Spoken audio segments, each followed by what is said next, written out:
Hi everyone. So like I did in lab 1, for lab 2 I want to highlight some common mistakes that people make. The first of those mistakes happen in this green tab here, specifically for the second and third questions. Because these questions are a little bit more difficult, I put notes in here to try to give you some hints. Unfortunately, if you're using the online version of Excel, you can't see those notes by just hovering over the cell, like you can when you're using the desktop version. So what you can do instead is kind of right click or control click if you have a Mac, and then go down here to notes, and then show hide note. And it'll show you the note that I put in there. Another issue with this is the entire note might not fit in the area that it gives you. So you can grab the little corner and drag it off to the side so that you can really read the whole thing. The problem now is it's kind of blocking the cells that you need to write. So you can go back over here to the cell that has the note in it, right click again, go down to notes, and show hide note. If you struggle with the right click thing, you can also find that option under the review tab. If I click review here, there's a little drop down for notes, and I can show hide note or even show all notes if I want. If you read that note, what you'd see is that while this question looks a lot like this question, it's significantly more difficult because the norm.dist function in Excel is set up to give you the area below a point, like 10 years, not above a point, like 12 years. But if you sketch your little normal distribution, you might be able to convince yourself that to figure out the area above a point, if I know the area below that point, I can just start with all of the area, 100%, and subtract the area below that point. That's what you want to do here. So what I'm saying is in this cell, instead of just hitting equals and then norm.dist and using the norm.dist function, instead start out with 100% or 1 as a decimal and subtract the area that you get if you use the norm.dist function. Start out with all of the area, subtract the area that's below 12 years, and you'll be left with the area that's above 12 years. A similar trick will work for question 3 here, except now you're not starting with all of the area and subtracting the area below a point. You'll start with some of the area below a given point, and subtract off the area that's below another point. I don't know how to give you hints without just telling you exactly what the answer is. But hopefully that'll help on these two problems. The other hint or thing that people commonly get wrong shows up in this dragging formulas tab. Again, note these little red corners. That means there's notes in these cells. Whoa, that was weird. I think before it didn't show up when I hovered over it, but now it looks like it does. I guess you need to hover over the corner, not just anywhere in the cell. So there you go. Ignore that hint that I gave you earlier. It's a little bit tricky, but you can see the hints if you hover just right without using that right click trick that I talked about. Anyways, back over to this dragging formulas tab. If you look at this note, you'll see that there's a couple of hints in here. I can't quite see the whole thing, but I could drag this out so that I could read the entire long hint. But essentially what it tells you to do is use the norm.inv function to fill out all of these cells.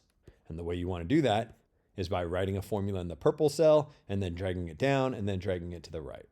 So I come to this purple cell here and I use norm.inv, and the first argument it wants is a probability, the area below the point in question. Since I'm looking for the first percentile, I want that probability to be 1%. I don't want to type in 1% because I want that to change to 2% and 3% and 4% when I drag this formula down. So instead of typing in 1% here, I'm going to click on this cell. I'm going to reference this value of 1. But wait, 1 doesn't mean 1%, 1 means 100%. How can I change my formula so that Excel knows that this is supposed to represent 1%? Well, just take that 1 and divide it by 100. What I'm saying is the first argument in the norm.inv function will be this cell J10 divided by 100. My second argument is supposed to be the mean. So I'll close this box, and instead of typing in 50, I'll click on this cell K4 to reference the 50. The third argument is supposed to be the standard deviation, which in this column is supposed to be 8. Again, instead of typing in 8, I'm going to click on this cell to reference this 8. The reason I want to click on this cell to reference the 8 and not type in the 8 is because I want to be able to drag this formula to the right and have the standard deviation change. I don't want it to always be 8. I want it to be 10 in this column and 12 and 14 and 16. What I now have in here, I can close the parentheses if I want, is the correct formula to tell me the first percentile for this mean and this standard deviation. Hit enter and you get your answer. 31.38 or whatever. And you're like, all right, cool, that was really easy. Now I'll drag this down and then drag it to the right, and then I'll be done with this lab. Well, there's a problem. You're getting all of these errors. Why are you getting errors? Well, try clicking on one. Just choose one at random. If I click on this cell and then click up here in my formula bar, what it'll do is tell me which cells are being referenced. So what this formula is trying to do is use inverse norm, where the first argument is L15 divided by 100. Wait, L15, that's this blue box right here. There's an error in this blue box. So I'm using a cell whose value is error as one of the arguments for this new formula. That's why it's giving me an error. And that's not the only problem. Look at what it's using for the mean, cell M9. That's this value right here. It's using the word score for the mean. I don't want it to be the word score, I want it to be this 50. And it's using M11, the purple cell, also an error for the standard deviation. Again, that's wrong. I want the standard deviation to be 12. How do I fix those mistakes? I go back up to this cell where I wrote my original formula and I put in dollar signs.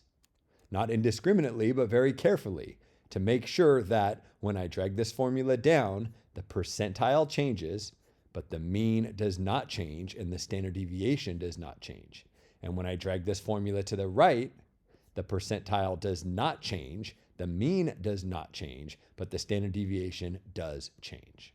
And you're like, how in the hell am I going to put in the dollar signs in the right spots to make sure that that happens? That's the whole idea between parts 1 and 2. You're supposed to learn how the dollar signs work in Excel by doing parts 1 and 2. If you look at the formulas that I have in these purple cells, some of them have dollar signs, some of them do not have dollar signs. And when you drag the formulas, you'll see that the ones that have dollar signs act differently than ones that don't have dollar signs. And based on those results, hopefully you'll be able to understand what the dollar signs do and then use that knowledge to put the dollar signs in the right spots to make these formulas work.